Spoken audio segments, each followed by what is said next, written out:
오늘 성경 본문에는 예수님을 구주로 영접하기를 머뭇거리는 한 사람이 등장합니다. 그는 바로 유대인의 지도자 니고데모입니다. 그는 예수님의 신비한 능력과 메시아 되심을 인정합니다. 하지만 당당하게 예수님을 영접한 제자가 되지 못하고 사람들의 이목이 없는 캄캄한 밤에 예수님을 찾아와 종교적 궁금증을 질문합니다. 이때 예수님께서 거듭남의 진리를 말씀해 주십니다. 이 시간 거듭남이라는 제목으로 하나님의 말씀 받기를 원합니다.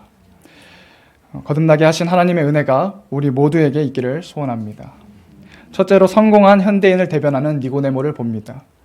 본문 1절에 그런데 바리새인 중에 니고데모라 하는 사람이 있으니 유대인의 지도자라고 기록합니다. 성경은 니고데모를 가리켜 먼저 바리새인이다 라고 했습니다.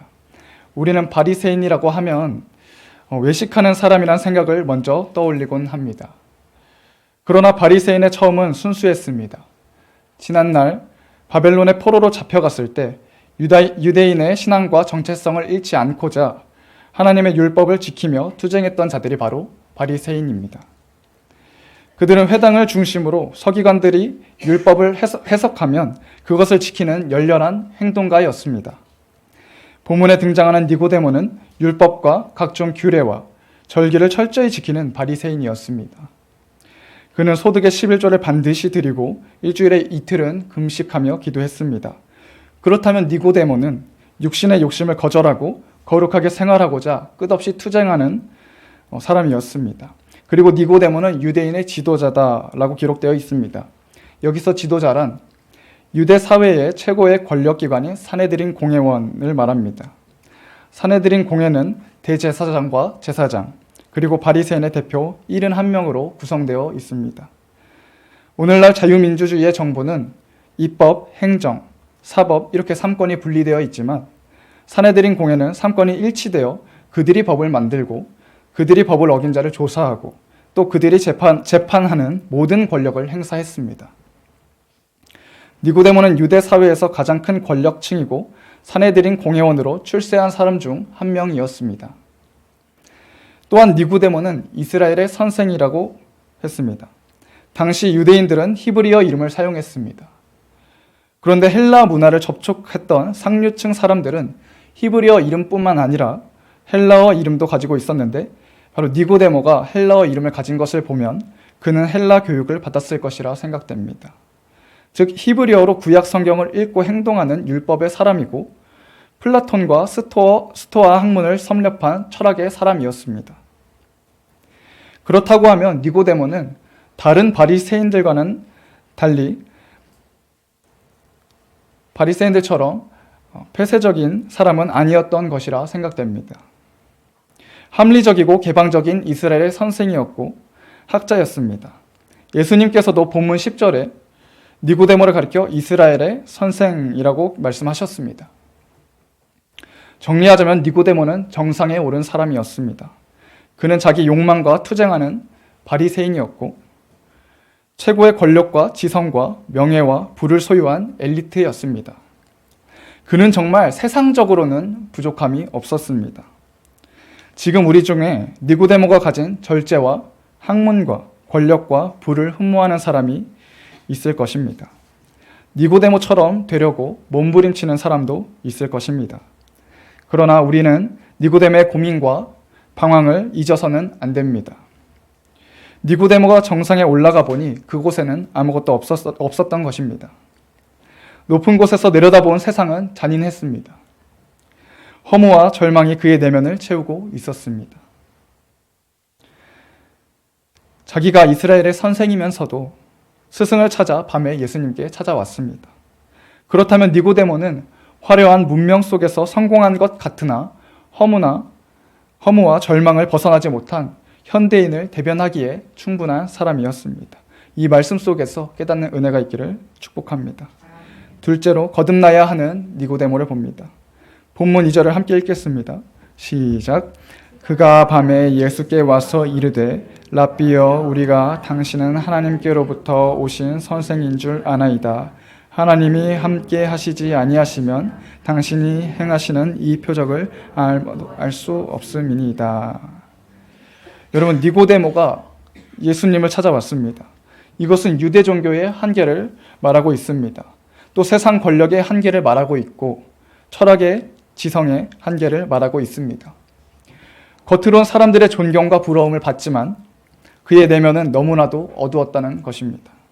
그는 고민하고 또 고민하다가 어두운 밤, 사람들의 이목이 없는 컴컴한 밤에 예수님이 계신 곳에 찾아왔습니다.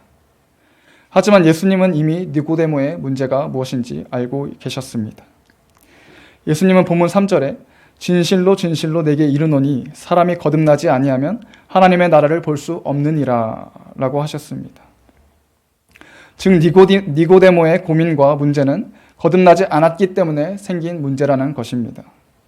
거듭나지 않았기 때문에 아무리 종교적 계율들을 지켜도 허무와 절망에서 벗어나지 못한다는 말입니다. 거듭나지 않았기 때문에 권력을 가져도 평안을 얻지 못하고 밤마다 고민한다는 말입니다. 또 거듭나지 않았기 때문에 유대인의 선생이 되었어도 하나님의 나라를 볼 수 없다는 것입니다. 성도님, 여기 거듭남이란 말은 하나님으로부터 다시 태어나는 것을 가리킵니다. 하나님의 나라는 육체적 기능으로는 볼 수 없으므로 다시 태어나야 합니다. 하나님의 나라는 지성의 법칙으로도 볼 수 없고 하나님의 나라는 종교적 계율로도 볼 수 없고 거듭나야만 하나님의 나라를 볼 수 있습니다. 거듭나야만 하나님의 나라에 들어갈 수 있는 것입니다. 예수님은 니고데모에게 거듭나야 당신의 근원이 치료된다고 말씀하셨습니다. 그렇습니다. 니고데모는 거듭나야 했습니다. 니고데모는 자신의 조국이 세워지기 전에, 유대 지도자이기 전에, 수많은 종교적 계율들을 지키기 전에, 또 유대인의 존경받는 선생이기 전에 그는 거듭나야 했습니다. 성도님, 우리 역시 거듭나지 않으면 하나님의 나라를 볼 수 없고 들어갈 수도 없습니다. 우리는 거듭나지 않으면 하나님의 심판과 저주에서 벗어날 수 없고 권력과 지성과 명예와 부를 가져도 기쁨이 없고 평강이 없고 소망이 없을 수밖에 없습니다. 거듭남의 은혜가 우리 모든 성도님들에게 임하기를 축복합니다. 마지막으로 거듭나는 방법을 알려주신 예수님을 봅니다. 본문 4절에 니고데모가 이르되 사람이 늙으면 어떻게 날 수 있사옵나이까? 두 번째 모태에 들어갔다가 날 수 있사옵나이까? 라고 물었습니다.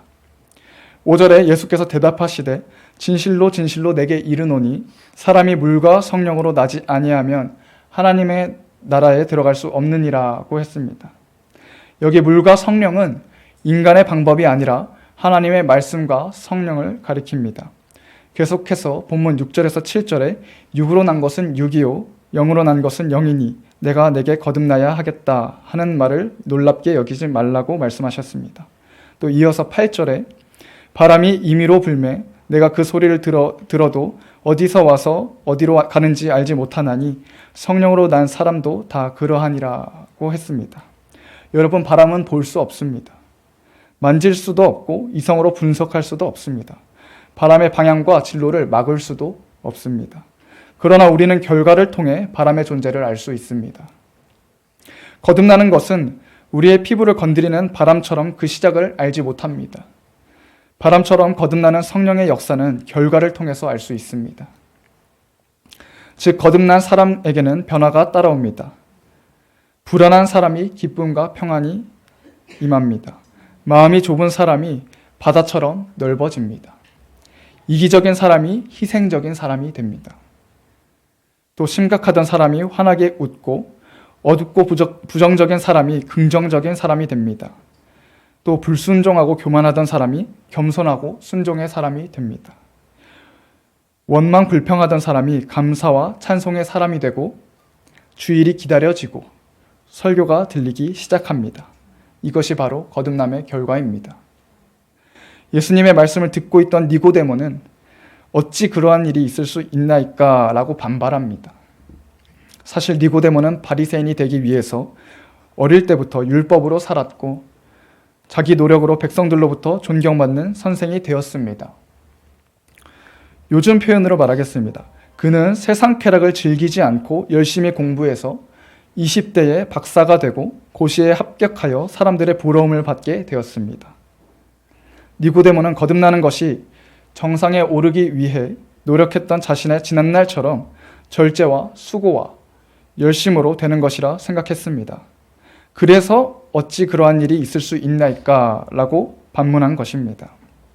이때 예수님께서는 니고데모에게 너는 이스라엘의 선생으로서 이것을 깨닫지 못하느냐라며 책망하셨습니다.